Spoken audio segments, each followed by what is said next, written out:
Welcome, Pewter Report readers, viewers, and listeners to a brand new edition of the Pewter Report Podcast, energized by Celsius, the official energy drink of PewterReport.com and the Pewter Report Podcast. It is a Wednesday night edition of the show. We are in prime time and have a very special guest joining us tonight for the episode.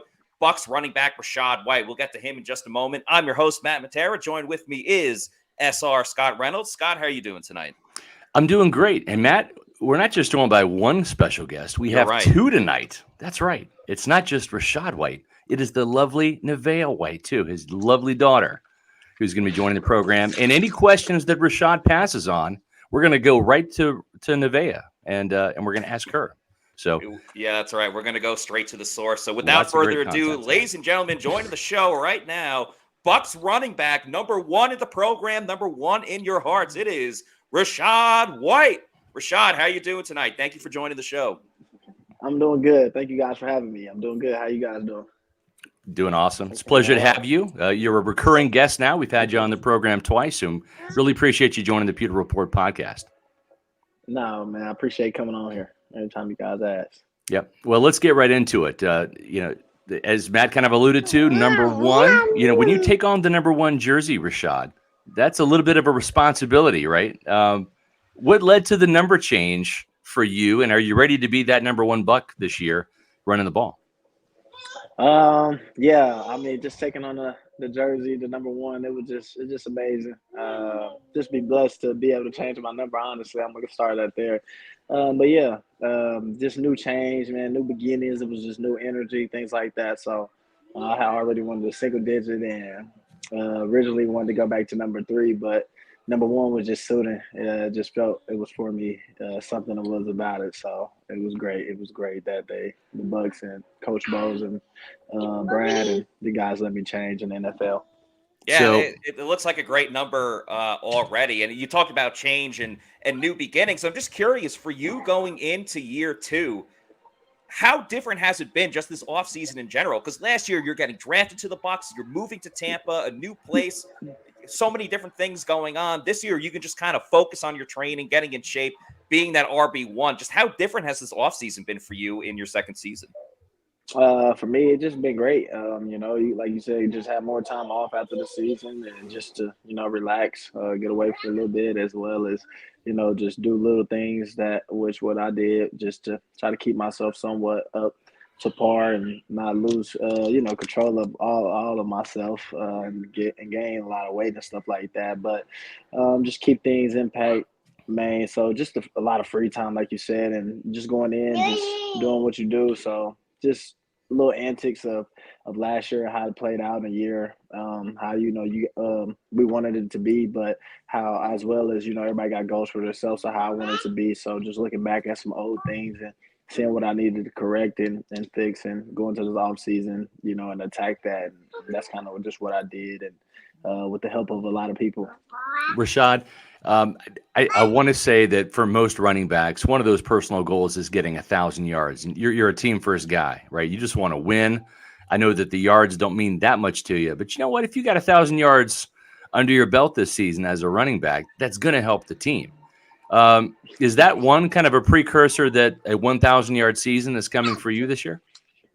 Yeah, I mean, of course, that's on the goal list, and I got a great, bunch of, like I said, guys, teammates, and we all here at the end of the day to do our job, but just the energy, just the camaraderie that's been going on and things like that, you can just feel some good things that's going to happen, and the chip on everybody's shoulder, and just how we all rally behind each other right now. And it's kind of like amazing. Like it gives you like a actual, the football feel again and things like that. So of course that's under my belt.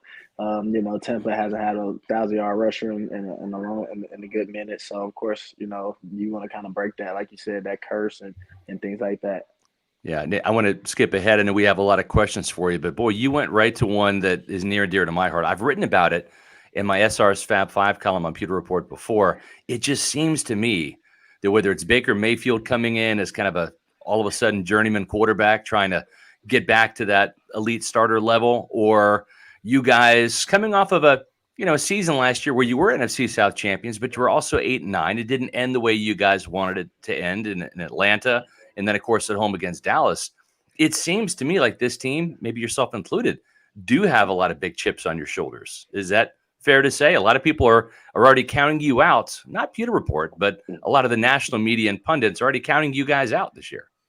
Yeah, I mean, just kind of how it be, but I would say for sure, yeah, we have a chip on our shoulder as well as it's not even really about like proving others wrong. It's just about proving each other right and playing for one another and believing in one another. So that's kind of like the journey and the big thing that we're doing right now, and just building camaraderie. I mean, OTAs was a great turnout, especially for the offensive side. I mean, it's probably a few guys, literally like a few guys, like a handful of guys missing at that on offense side OTAs, and obviously they'll be back here in a week or two. And we all just keep building that. So I'm just big on. I just see the energy, Coach Bowles, and he gets a lot of tough slack on him, but I mean I like him a lot as a coach, and the things he says is real true. And at the end of the day, it's a lot of guys that you can say, like you said, is self motivated, and that's a big thing that you need. In this sport, because and at the end of the day, I was watching Shaq and them talk, and they was talking about the Celtics and talking about Miami, and at the end of the day, a coach, they was talking about how Shaq was like how he got up every day. A coach didn't have to motivate him; like he was already motivated, and that's how I come across to the team and how other guys come across as well. Like regardless of what a coach says to you, you should already be motivated by yourself. Right. You just want to be better as a player on your own. You don't need the extra, rah-rah speech or anything like that. But it's funny you mentioned Coach Bowles. He's been here for a little while now as the defensive coordinator and then the head coach last year. And I think when, we're around Coach Bowles a lot, obviously you are. And for Bucs fans just watching press conferences and things like that, Coach Bowles comes off as like a little stoic. He's definitely got like a dry sense of humor, but I think he's really a funny guy. So I'm just curious for you, like behind the scenes, what type of person is Coach Bowles? Does he kind of show that sense of humor a little bit more? Because I know Jason Light said that he talks a lot of crap too. That might not be something you see up close and personable, but what are your thoughts on Coach Bowles just behind the scenes? Yeah, I mean, like I said, I like Coach Bowles, honestly, and not just saying that because Coach is, my coach, but like you said, just he still has a sense of humor. Might be dry, but it's just okay. It's just him, and who he is. I mean, like you see that smile right there and stuff like that when that come out and stuff. Of course, everybody loved that, but at the end of the day, Coach, got his face that he make, but he also, like you said, make jokes, and he talks a lot of stuff and things like that, which is good. And we laugh a lot. Him and all the players and things like that. So he just good. Like it's just good though. Like I ain't gonna lie. Like it's tough how to explain Coach Bowles, but he kind of who he is. And I mean, like I said, I think he's a great man and great leader. Rachaad, when you would you look at this coaching staff? I mean, Todd Bowles kind of, shook things up this offseason, right? Getting Dave Canales, the new offensive coordinator, a guy that is unproven. He has not called plays at the NFL level, the college level. He hasn't really called plays outside of some inter-practice squad scrimmaging with the Seahawks since high school. And at the same time, though, he's got a very believable sense to him. I mean, you talk about winning the press conference. When he talks to us, I believe this guy's going to come in, hit the ground running, and you guys are going to certainly be more successful on offense than last year. You're around him a lot more than I am. He just seems to have a sense of believability where I think it's easy to buy into what he's saying. And if you guys buy into what he's saying, doesn't that manifest itself in success on the field? Yeah. I mean, honestly, you just kind of, like you said, his energy and things like that, it kind of rub off on you guys. Obviously, it's electric at the end of the day. And then what it is it's authentic. And that's a big thing in this world. That's a big thing, like me, for who I am and always being me, not acting like something I'm not. I understand every day I need to learn. I have to grow, and just seeing that, and every day I'm hungry and things like that. So just saying that about Coach Canales, regardless if he has called plays or not. Obviously, this year is going to be, like you said, new. A lot of guys new, a lot of camaraderie need to be built. But I mean, he's a great guy too as well. He's a great leader. We love him. Obviously, as you can see the energy and things like that, and he rubs off on us, and then he's just very hands on. And that's a big thing. I mean, at practice, I mean, he running around showing guys, Yeah. things like that. I mean, Coach Brad has cleats on every day, the receivers Yeah. coach. Like, I mean, you just see that. And Coach Thad and all the coaches, like, they are very hands-on, Coach Pete and stuff like that. So that's the biggest thing, and that's how you get people to rally behind you at the end of the day. Just being yourself, just being authentic, just being real and being a good human being. And that's kind of all he preached. So, yeah, it's going to be great. It's going to be great. I like Coach Canales a lot. It's especially important, like you talked about, that there's so many guys on offense that have showed up already for OTAs because there's a new offensive system and so many different moving parts, a new style to the run game as well. I'm just curious for you, what has really stuck out to you the most about this new offense so far? Honestly, just the different eye candy, just the motion, just the different formations, just the shifts. It's just a lot of good things that just helps make the game simple and easy to us. I mean, the offense is very simple. At the end of the day, very easy for you to play fast in, but those kind of very tough for a defense to just adjust and grasp. I mean, at the end of the day, and I mean, it's just a lot of moving, making people actually run and making people actually play discipline and, gap sound football like a defense and things like that. So it's just a lot of fun. Like a lot of guys like it. It's not overcomplicated. It's fun. It's a lot of play action, take shots, a lot of running the ball and things like that. And at the end of the day, you just see the guys. And then that's another thing about the coaches. Like, they very open and listening to the players and things like that, like, which is always good because, I mean, of course, like, we the ones that's playing at the end of the day. So they always say that. So that's just a blessing, honestly. Yeah. One of the things, and correct me if I'm wrong here, I want to kind of educate the fans a little bit based upon what we know and what we've seen from this offense. So what it appears to be is, as a defensive guy, like I like defense and defenses, you want to go straight ahead and attack the offense, right? You want to penetrate the line of scrimmage, get upfield, stop the run before it starts, sack the quarterback, all those things, right? That's what the defensive front wants to do. But what you guys are doing on offense, and instead of it being more of a vertical-based attack, it's more of like a horizontal-based attack. You got those stretch runs where the offensive line moves laterally, and you've got the quarterback rollouts and the waggles and the bootlegs that go laterally. And so for a defense, facing an offense like yours, the minute you go forward, all of a sudden the action is going that way. So you're really forcing a defense to have to go sideways down the line of scrimmage, right, to maintain their gaps, to try to fit those run fits, right, as your wide zone and your mid zone plays are coming together, or the quarterback is bootlegging and rolling out. And if a defender's going sideways, he's not attacking the line of scrimmage, and so it's buying time for the plays to develop. It's allowing those holes to develop and kind of using the defense's momentum and flow against them at times, and allowing a running back like you with really good vision to find some cutback lanes. Is that a fair statement? Yeah, I mean, it's just like you said, just allowing you to get everything moving, get the guys moving, horizontal instead of vertical. And I mean, at the end of the day, even with the pass game, you got a lot of things that get you, moving horizontal and making you stay disciplined. Like outside linebackers if you run a 3-4, or defensive ends if you run a a 4-2. So and just things like that. So it's a lot of just moving the pocket and getting guys open in space. Obviously tight ends and things like that. A lot of different looks. Out of different formations, as well as a lot of different plays out of the same formation. So I like it a lot. I also like how they put actual vertical stuff. They didn't just get rid of. They didn't just get rid of the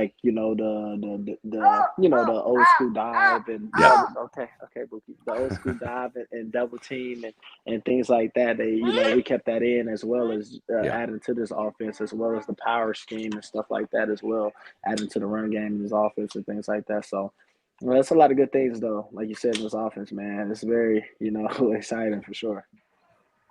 Another new wrinkle into all of this, of course, is there's a quarterback competition going on this summer with Baker Mayfield and Kyle Trask.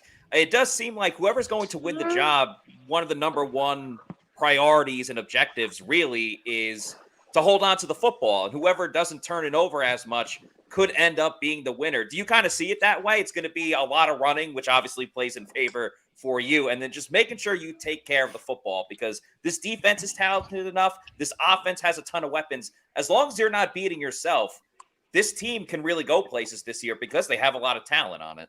Yeah, I mean, and really, Rachaad, it's like when you look at what Dave Canales has said time and time again in his press conferences, it's, don't turn the ball over, right? For the quarterbacks, for you, for everybody on offense is protecting the ball. I'm sure that's a message that you've heard over and over again so far this spring, right? Yeah, I mean, yeah, of course, that's a big thing. We preach that a lot. Obviously, we do a lot of ball security drills and things like that. The offense as a whole, besides the linemen, of course, but everybody else, we do a lot of ball security drills and things like that. Yeah, it's very important. I mean, you don't really turn over the ball. You don't, give. I mean, the margin of win is obviously way greater. So. That's the biggest thing, and the defense that we have and things like that. But yeah, I mean, the offense very kind of is good. I mean, like I said, I can't harp on a lot. It kind of give me like we got the like Seattle feel. You know how like everybody was like Seattle ain't gonna be this last year, Seattle ain't gonna be that. I mean, I'm not saying we're gonna be just like Seattle, but it just give me that feel going into this offseason. Like it seemed like everybody kind of forgot like the studs that we have on this team still. Yeah. The studs that we have on this team still and things like that. So, yeah, it's a great feel. I mean, obviously, you don't want to turn the ball nobody, and we harp on that, and it's very important. And little did you know you would have your best rushing performance of the season against Dave Canales over there in Germany in person. That must be, good to know that you've already shown what you can do to the new offensive coordinator. He probably didn't like you very much that particular Sunday over there in Germany, but that was certainly a great performance by you. Coach Canales has called you an angry runner, and obviously Kyle Brandt did as well. You almost got the Angry Runner of the Year award at the football honors. What do you recall from that game? And have you and Coach Canales talked about that since he's been in the building? And what do you think about him properly recognizing you as an angry runner, Rachaad? Yeah, me and Coach Canales, for sure, has had like talks and things like that. Even me and Coach Pete, and honestly, it's just a blessing to see. What like Jimmy Butler and them said, it just blessed to see like that your work it don't go unnoticed, and you appreciate it and you want it and things like that. That's kind of like he said, all anybody can ask for in life is to be wanted and appreciated. But just having them conversations of taking the game to the next level this year, and just being a great teammate, just doing my job and just letting the chips fall where they may after putting all the hard work in. So it just been good. Yeah, it's for sure a blessing. I mean, I don't even kind of be honest with you. Like I don't really think about like the past a lot. I like to stay in the moment and things like that. But yeah, to have that game for sure was a blessing, and that game just showed me about like opportunity. And when I preach this to a lot of people, when your opportunity come. Obviously that was the most carries I had all season in the game. Right. When your opportunity come, just be ready for it and just take advantage of the moment. And the highlight play, of course, was the stiff arm heard around the world. Everybody loved it. How was it just, because it went viral on social media. Everybody was talking about it. What do you remember about that specific moment? I know you just said that you don't really like to look back and you like to move forward and stay current. But, I mean, that's just got to be an awesome feeling when you just completely shove someone like that and keep it moving. What do you remember about that? I don't know. I just remember because I was just adjusting to the NFL very hard, and I had a wake up call for sure. I mean, in college, I was kind of big on breaking. I was kind of big on breaking explosive plays and things like that. So just coming to, and obviously, my yards per carry was, very high in my college career. So. Yeah. But just, what I'm saying, adjusting to the NFL, like it ain't gonna be easy as college. Like we talked about before, just a lot of adjusting, understanding, kind of when to hit one cut, hit one move and just go and keep it moving and things like that. But I just broke it and there was like a chance and things like that. And I was just really happy. I was just really happy. Yes, Bookie. I was You just know, really happy though to like break in and kind of like I was kind of on some like move out my way, right. because I really wanted, to score and break a long touchdown. But yeah, Yeah. that's all I can remember. I think you've realized as a rookie, right, that a 14-yard run in the NFL is kind of like a 40-yard run in college, right? Just because everybody's fast. There really aren't a lot of those big time breakaway runs like we see in college football, right? Where you hit the wide side of the field and all of a sudden you're gone. But yeah, that was one of those explosive runs that you had. But yeah, let's get to kind of an explosive topic if we can, because the quarterback competition. I mean, last year, Rachaad, you had the benefit of playing with Tom Brady, the greatest of all time, but now you got a new quarterback. And is it going to be Kyle Trask or is it going to be Baker Mayfield? Let's first of all talk about Baker. He's the new quarterback in town. Seems like he's really kind of ingratiated himself in very well with the team. Seems very much like a regular dude and just one of the guys. What are your initial impressions of Baker Mayfield, Rachaad? Um, I mean, my initial impression is just kind of. I mean, for me, just being honest, just a great guy, man. You can tell he's a great human being. I mean, you can tell like he like at the end of the day, what kind of the coach has been saying. He's hungry, huge chip on his shoulder. I mean, he loves what he's doing. He's happy out there. He's having fun, and just how he initiated himself and just in the offense and like just in the locker room in general, how he come off, let things come to him and things like that. It's just been great to see. Honestly, that's all I can say, man. He's been making the right reads, the right plays in practice. When we be going, when we be competing against the defense, going to periods where we compete, and I really like it. Antoine Whitfield Jr. was saying that he likes to talk some trash in between sessions. Have you been seeing that at all? Yeah. No, we for sure talk trash. I mean, I talk trash to him every day. I call him like my little bro and things like that, and then he call me that for sure. And then I call him, like my little homie and things like that. But yeah, he likes to talk trash back and stuff like that, which is good, which is what we need. The other guy vying in the quarterback competition is Kyle Trask, a guy that you know very well. You probably took more handoffs from Kyle Trask last year in camp than anybody, because you were a new rookie and this team already had an established veteran in Leonard Fournette, and this team already had an established quarterback in Tom Brady. So you got a lot of work with Kyle Trask last year, and you're no stranger to him. Are Buck fans kind of sleeping on this guy? Because he looks to be in great shape. He's really leaned out and trimmed out. He wants to be more mobile in this system, which is going to call for it. But what do you like about Kyle Trask's game? Honestly, I just like Kyle, how he come out. He make the right plays. Honestly, just make the right reads. He just kind of let the game come to him.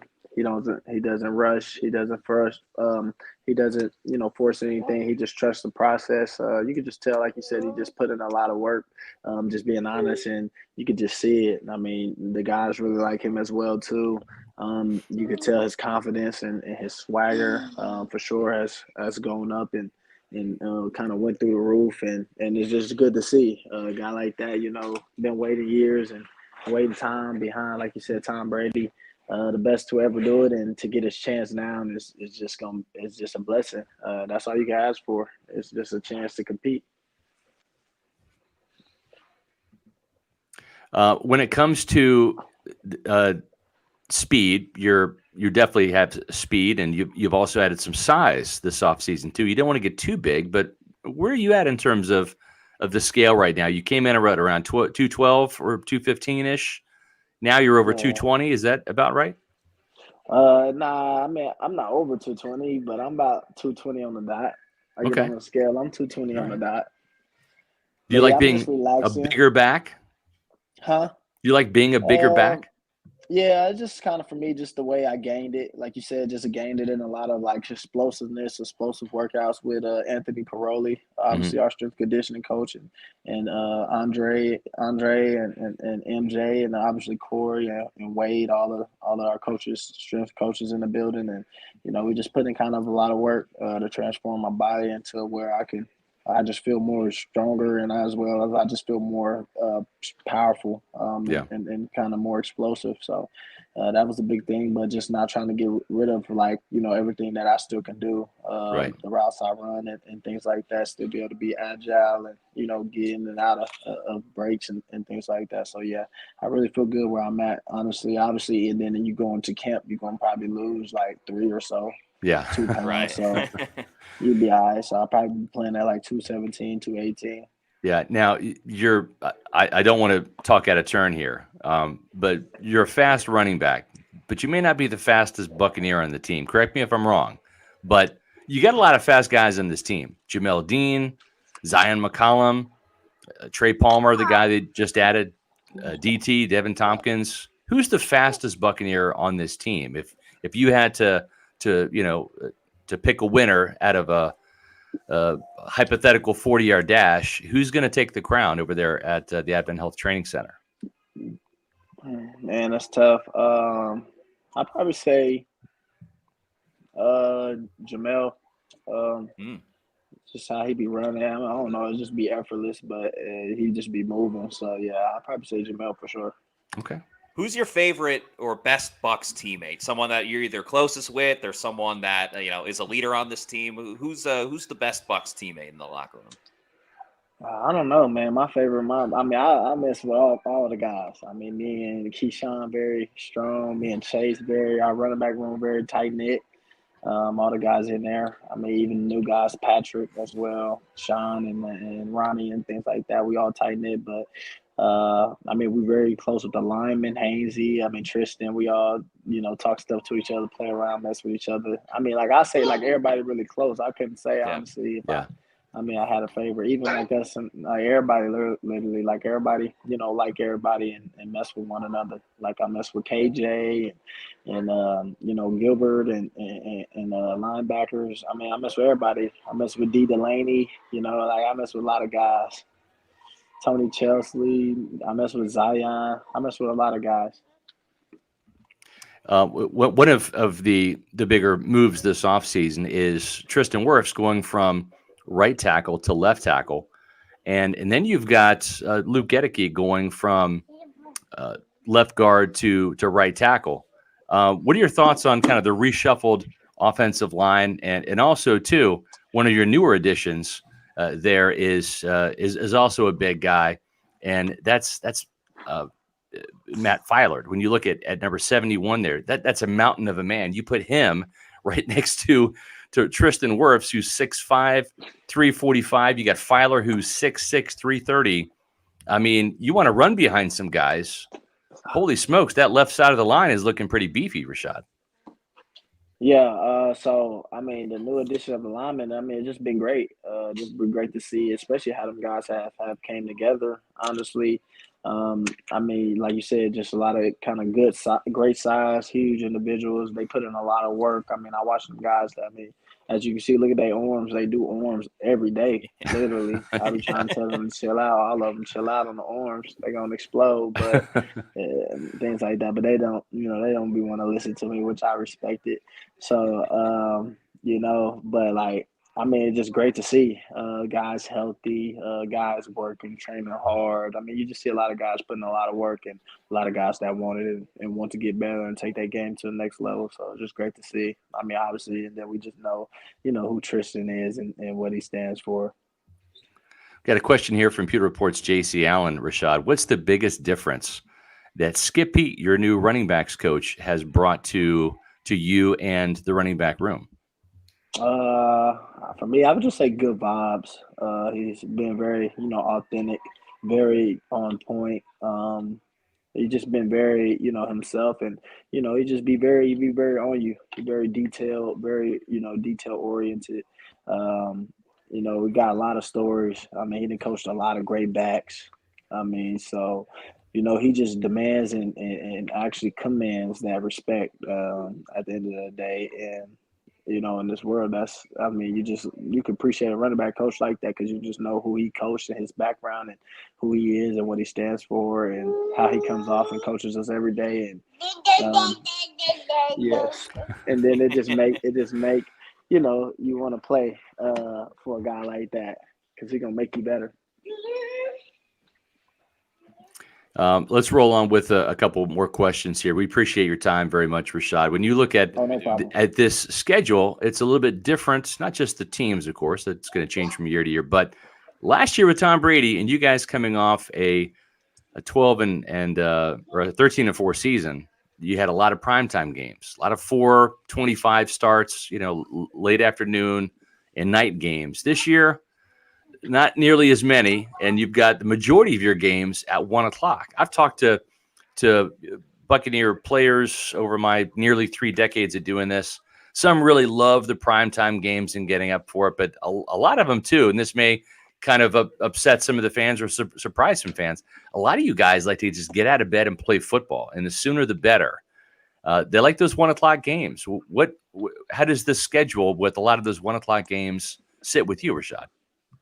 I mean, honestly, with me, I don't know. We just have to see. I do feel like obviously it's a little disrespectful to just take us off. I mean, we got like 3, 1 4:00 game and 2 only night games, which for me, how I just think it's kind of like, like you said, disrespectful. I mean, as you said, obviously with TB leaving, which is all due respect, but I just think it's disrespectful to the other guys that we got on this team and things like that. Like, that been doing great, been doing, awesome things for years here in Tampa. But, you just got to, play the hand you dealt, and that's just what we dealt. So, I mean, I'm just all for it. We could play at whatever time. I'm just going to make sure we all ready.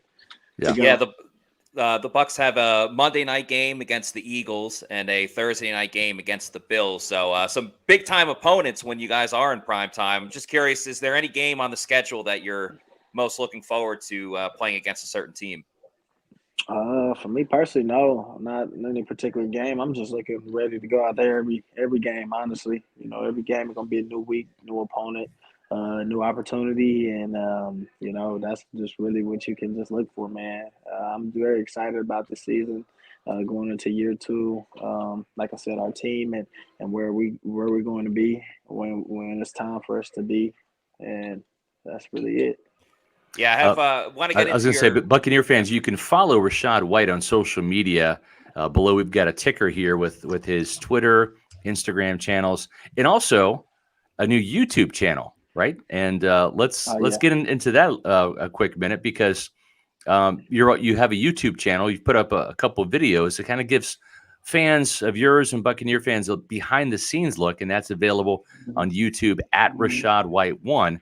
Just kind of tell us about the origin or the genesis of that idea, and what type of content Buc fans can expect from you going forward with your channel as you get into the season. Honestly, I don't know. I'm just chilling. After training, just had a lot of good free time in my time. So, I just got with my guy. He I met him, my cameraman. He go to UCF. Just shot in my DMs, and I didn't really recognize it, but my trainer did, who I'll be training at Skyway with. Mm-hmm. When I make him come out here, he's like, "Man, I got this guy." He said, "You want to shoot this video for you of us training and things like that." And I'm like, okay, he can do that. And so he comes, and then I'm like, man, he do awesome work. And I just gave him a lot of credit for the work he did and appreciated him for coming out. And I'm like, yo, man, he want to be a cameraman. That's what you want to do. And I was like, I've been looking for a cameraman. So he was like, I know all about the YouTube stuff and things like that. Because that's what I was like, I want to start as well. And, man, he been helping me out, man. Huge props, man. He been helping me out. He been, like you said, a lot of the editing, just making it funny, making it this. Yeah. But, I mean, the real purpose was behind it. It was just to have fun, just to give everybody, a different light of athletes' life and kind of, what they do sometimes in their free time and kind of a different side of them and how they are. Because I know sometimes you got to stand in the media. I mean, I be myself and be authentic every time, but. You answer questions a certain way and things like that. But, just for people to just see you and answer whatever questions they have and things like that. So certain things, I'm end up doing probably like, questions and answers, just every little different things. I mean, I told the guys like my linemen and things like that, and I want to get a solid group of guys, and I want to pay for everybody to go, paintballing and things like that, just different things like that. You see an episode of that on like, on the That's YouTube cool. channel and things like that. Just little different things, outside life, just having fun and enjoying life. Absolutely. I would say to all Bucs fans, there's 3 episodes out already, kind of like a day in the life type of thing. A lot of you playing basketball. Yeah. It's really awesome. It's like, it's very chill, relaxed. I think it's great because it's just, like you said, showing another side of you in all 3 episodes. One of the things that really interested me, because I'm dipping my toe into like the sneakerhead game type of thing. I bought a pair of Air Jordans in December last year, and they're like my newest favorite pair. You have a pretty big shoe collection yourself, specifically Jordans. Do you have a personal favorite pair? Honestly, what you want, Boogie? So sorry. No, you're right. good. That's what I'm dealing with. What you want? A plate? What you finna eat? This is like bonus footage for you. I was gonna say, this is footage right here. Like this, like this is what I get. Like my next episode, she's on there. She's already the star, man. You're gonna have to be number 2, Rachaad. She's number 1, so you just have to petition the league to be number 2, and so my next episode, she's on there, and my puppy on there. I got a new dog a little while ago. Oh, what kind of dog is that? Cane Corso. He's 5 months. What's his name? What's up, big boy? Apollo. Why are you putting the plate all in my face? But yeah, stuff like this, you get on my channel and things like that. But sorry, what was the question that you asked? Your Jordan collection. Do you have a favorite pair of Jordan sneakers? Honestly, nah, man. I mean, I like all my sneakers. To be honest, I can't really say I have a favorite pair, if I'm being honest. I'm just looking at my shoes right now. It's crazy. She wants to be the star of the show, Rachaad. She's your bodyguard. She's like, no media. She's telling me she want to eat. She ready to eat, which I do got some food. But nah, honestly, I don't have a favorite pair of Jordans. I like them all, man. All right, I'm curious. For you playing basketball, you obviously have the skills. Everyone can watch the video to confirm it. But how many points? What's the highest amount of points you scored in a game? That I ever scored in a game before. What's the highest amount? I believe like 35. Oh wow, it's pretty good. 35. Is this in a pickup game or is this like high school basketball? Or? Yeah, this like high school. Okay, yeah, this like high school. Good job, Mookie. It's like high school though. But I was big on basketball. I was I always had game though. I always had game. Have you played Mike Evans? And is he the best Buccaneer when it comes to hoops, or who else is good? Who else can play on the team? It's a good amount of guys. Bookie, what are you doing? Food, but it's a good amount. She's a comedian. Yes, she is. What are you doing? You say hi. Hi. She's cute. Okay. Oh my She's goodness. adorable. But yeah. So it's a good amount of guys that got game on the team. I haven't played Mike. I know Mike got game though. Yeah. Honestly, I see it. Everybody sees clips on social media. A guy, I don't know who he be training with, but it'd be a bunch of guys. They just go train basketball and things like that. Basketball, and I had swiped up and said, "Man, I want to train with him when he goes home." Bookie, calm down. When he goes home, I told him I want to come out there in Houston or wherever his home is at, and train with him and things like that, just for fun and stuff. But just something cool though. Exactly. We appreciate your time. We know that she's got to get fed. One more question for you before we let you go, Rachaad, and we appreciate your time tonight. Yeah. And it kind of goes in a line with the the apparel, right? Matt was talking about shoes and Jordans and all that. You guys get to rock some creamsicle uniforms this year. Bucko Bruce. Are you excited to wear the orange and white? It's been a long time since Buccaneer fans have seen that. Yeah, I'm really excited about it too, because it'll be like, obviously, like how that is right there. No disrespect, that's the kind of the old school version of it. So obviously it's gonna be a totally new, different helmet. So I just think our new school way and style and swag is gonna look better. with it on. Honestly. But Wait, yeah, I'm what just now? excited. Hold on. It's not going to be the creamsicle? No, it's gonna be the creamsicle for sure. Like it's gonna be that, but just the Okay. jersey gonna be way different. Obviously, just a lot of things are made differently now. Oh, okay. Yeah, yeah. In terms of the A lot of fabric and things all are that Right. made. stuff, right? Yeah, Okay. That's what I'm saying. So Okay. Yeah. like that helmet on right there, most guys gonna have a little Speed Flex helmet. You know what I'm saying? Gotcha. Yes. Just Yeah. different things. So I just think our stuff look better. I mean, obviously in their time, the newest helmet and stuff they felt look better, but I just Yeah. think our stuff look better and fits better. So I'm just excited about it and how it's gonna look and how it's gonna come out for sure. I'm pretty sure when we put them on, it's gonna be very exciting. Do you know which game you're going to be playing in with those uniforms? No, I honestly don't know yet. I Okay. honestly don't know yet, but I'm pretty sure it's probably one of them games y'all mentioned. Yeah. Probably. Rachaad, one last question, since we're talking about the jerseys. If you had to rank them between the home red, the away white, the all pewter jersey, and the creamsicle, how would you rank those jerseys 1 to 4? I mean, I'm always a fan of like all white. So I mean, I like the all white for sure. I mean, we only wear that one time. I remember I Yeah. was asking, even though I was a rookie, like, why we only wear all white one game or so. Yeah. But so I'm a big fan of that. I just think it looks clean, things like that. But if I had to choose a jersey, I just don't know because my favorite color is like orange and white. So I mean, I would like it, but Oh, I so you mean, like the obviously that creamsicle?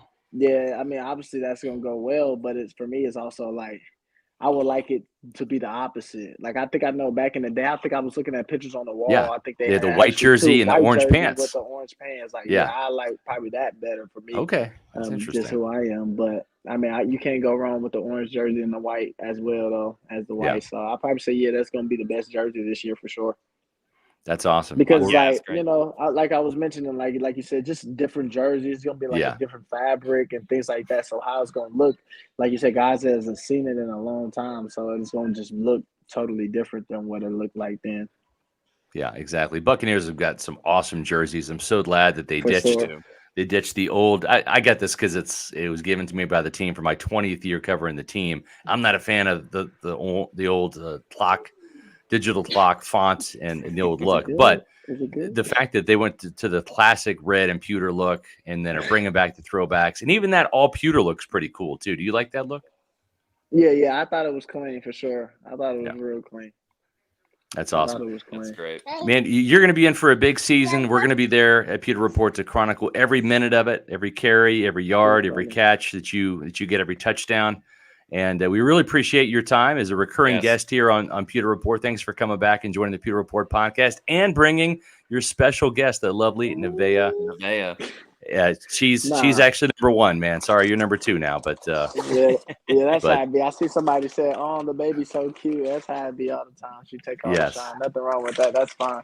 I Yep. like being in the background anyway. But yeah, man, I thank you guys for having me on, and yeah, being okay with my daughter being Oh, on yeah. as well. No, absolutely. I appreciate that. Yeah, we're going to let you play daddy now and enjoy her tonight and get her fed. And we appreciate you joining us here on the Pewter Report podcast. And make sure that you're following Rachaad White on all of the different social media outlets that we have there, the YouTube channel, etc. Rachaad, thanks so much for joining us. Thanks for your time, Rachaad. No problem. Thank you guys for having me on. Have a great night. That's another great guest we have here on the Pewter That is. Report podcast, Matt. Yeah, I mean, Cody Mauk last week, Rachaad White tonight, had some awesome guests.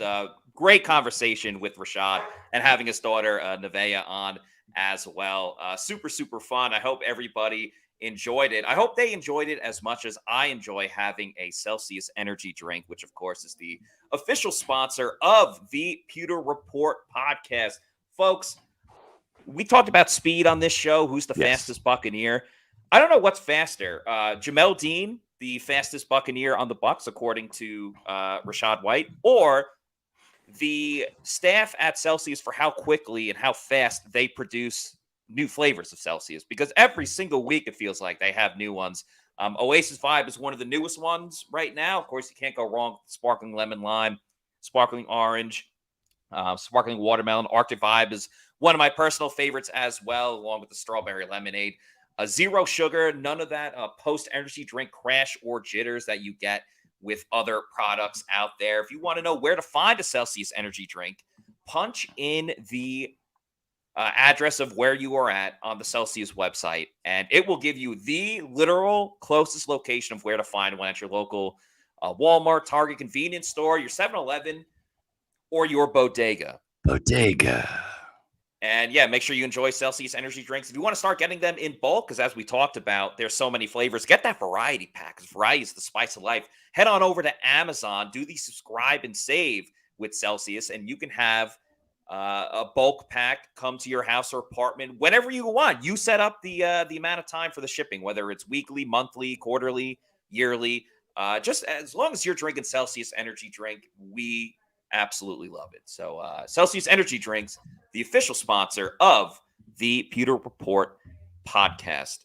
We had a super chat real quick. Want to give a shout out to Trustin Vorback. Thank you for the $4.99 super chat. Asking about Rachaad White. Best feeling in the NFL, Shad. Has to be launching that defender in Germany, right? We did ask Rachaad about the big stiff arm play. So Trustin, if you happen to miss that part, of course, this will be on YouTube. You can watch it whenever. I would recommend just going back to that part. But he did answer that question. So thank you for the super chat. I hope you get the answer that you were looking for. Yeah. And Celsius, I think that maybe Zion McCollum could probably catch Jamel Dean in a foot race if he drank a Celsius beforehand. Yeah. The thing that's really cool about Celsius is how quickly it works. Like you get that energy immediately. I crawl out of bed, I take my dog out, and I'm still dragging. I sit in front of the computer getting ready to edit a story, do some research, whatever. And I drink a Celsius, and boom, within like literal minutes, it's energy, and it's fantastic. So Christopher says Rachaad White might be my favorite player on this team. Also says Green Apple Cherry is my second favorite Celsius. Now, I think we broke the news that Rachaad White got a dog. Or at least I haven't really seen it on social media much. So, or at least a first look at his dog and finding the name Apollo. So, yes. So, it's really some great stuff with Rachaad. Also, the concentration of both taking care of his daughter and like listening and responding and giving not just answers, but like thoughtful answers too. All the credit in the world. It was great multitasking by Rachaad. It's going to make him he's a dual threat, running back, and he can handle dual responsibilities as a father too. And I think more importantly, since Skip Pete is here, did he fumble her once? Absolutely not. That's great child security. Just, high and tight like that. He had a good grip. Make sure that Nevaeh didn't fall. So Skip Pete already working wonders, not just at One Buccaneer Place, but also in the White household. So that was a fun interview, and he is a great guy. What you see is what you get with Rachaad White. There's no false pretense about this guy. He is as genuine as they come. In all of my years of doing this and covering Buccaneer rookies, this guy's maturity was simply off the charts last year. We got a good look at that, Matt. I think you did some of those Bucs training camp diaries, and I did as well. And when you interview this guy, you're just like, are you sure you're not a veteran? Was it a movie like Billy Madison where he goes back to, to his childhood youth and tries to go through school and be the big kid? I mean, that's how it is with Rachaad. Last year he was a veteran in a rookie body, and not even like physical body, but just he had the R on by his name for rookie, and he really wasn't. He's a guy that was wise beyond his years, and that's why. It wasn't so much the production. I think Byron Leftwich really kind of stifled his production with the limited carries and touches. But it was the way he handled himself as a rookie, and when he had the ball, what he did with it, that made Jason Light and Todd Bowles feel comfortable about letting this guy have the shot at the number one job this year, man. Yeah, he just has a great head on his shoulders.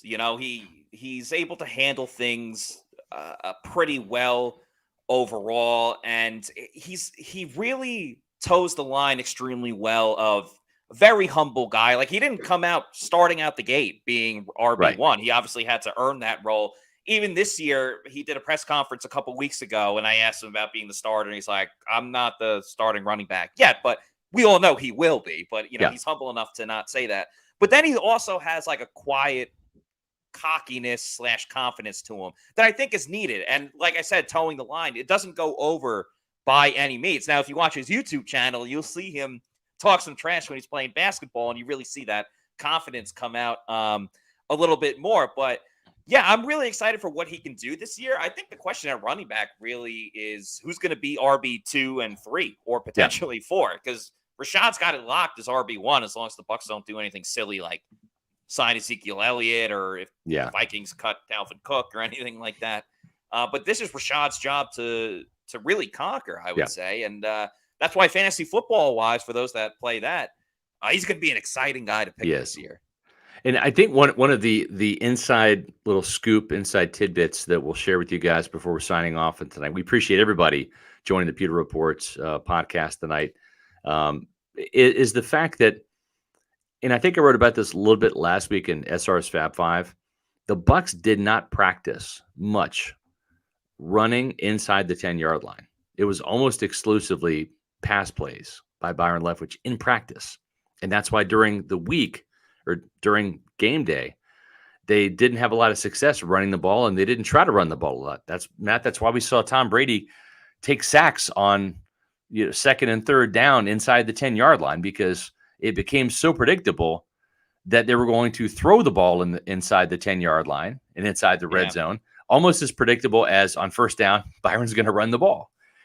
So they're going to be practicing running the ball much more inside the 10-yard line. And what that's going to do is that is going to force defenses to play the Buccaneers more honestly. And I think it's going to allow Mike Evans to get back to being that red zone threat, because I think he was at his best when the Buccaneers were running the ball a little bit more inside the 5, inside the 10-yard line in previous years. But last year, Matt, the Bucs had 5 rushing touchdowns. 5. Yeah. And Tom Brady was quarterback sneak was one of those. Yeah, that's honestly, it's kind of ridiculous. There's no way that should happen. And they would throw it so many times. It wouldn't make much sense. And committing to the run game more, especially in that red zone, you talk about opening things up for Mike, just giving Mike those one-on-one opportunities. I mean, there were times last year they would double up Mike in the red zone. Yeah. Because, hey, we're not going to let him beat us. We know all the touchdowns he scored the year before. And then one of the big things that the Bucs went away from in the red zone for whatever reason last season, and we'll see what Dave Canales decides to do. And normally I hate this play, but it works for Mike Evans. Yes. And that's the fade in the end zone. Right. Normally, any other receiver, I honestly, truly hate the fade. Yeah. But it worked with Tom Brady and Mike Evans over and over and over again. And they really didn't do it last year. Yeah. I remember they tried to do it late in the game, I believe, against the 49ers. But 1, that game was done. And 2, they double-teamed him. So you commit to that run game a little bit more than you can't double-team Mike because you just don't have the numbers to stop the run there. Or at least you're going to have to put more people in the box. Yep. And, I wouldn't call it a renaissance year for Mike Evans by any means, but an uptick in production is in the future of Mike Evans. Yeah, totally agree. Speaking of Mike Evans, we have a cool little graphic here with Mike Evans on it, and that's going to tell you to go to pewterreport.com for the best Bucs coverage, and that's everything that you're going to need to know for next week's OTA. And the mandatory minicamp, which is right around the corner. Is Devin White going to show up? We'll find out. Go to pewterreport.com for your Bucs coverage. And you can also follow us on social media at Twitter, Instagram, and Facebook at Pewter Report. And, of course, here on YouTube at Pewter Report TV. Make sure you're hitting the like button and subscribing. Helps our algorithm, helps us get in front of more awesome Pewter people like you.